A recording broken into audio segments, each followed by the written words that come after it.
Бизде 2 маршрутка бөлүнгөн ушул айыл өкмөтүндө, 2 айылга.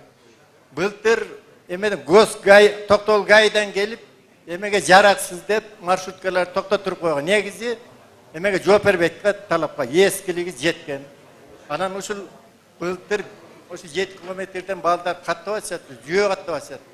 Караңгыда эртемен 6-7де чыгат, кечинде кайра 6-7де чыгат. Ушуга бир 2 автобус алып берип койсоңуздар, ушу элдин атынан мен.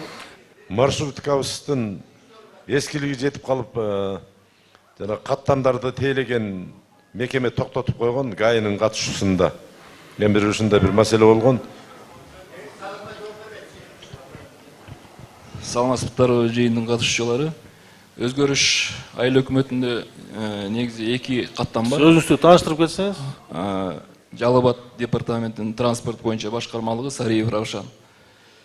Өзгөрүш Токтогул деген бир каттам бар. Өзгөрүш Бишкек. Айылдын ичинде жана да бир эже суроо берди. Биз буну караштырып, буюрса ачып беребиз. Окуучуларга качан ачып бересиз? Срогун айттыңыз. Срок керек болот. Анан машина керек болот. Автобус керек. Автобусту ким чечет? Айыл өкмөт. Президент тарабынан бир маршрутка бөлүнүп берилген экен, ал эскилиги жетип, бүгүнкү күндө токтолуп турат да, ошол машинаны оңдоп бериш керек. Ким чечет? Качан чечесиз транспортты?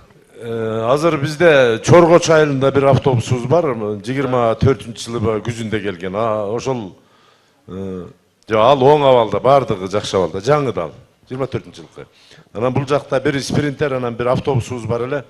Анан каттоого тыйыз алып койду, эскиликке жетип калыптыр деп.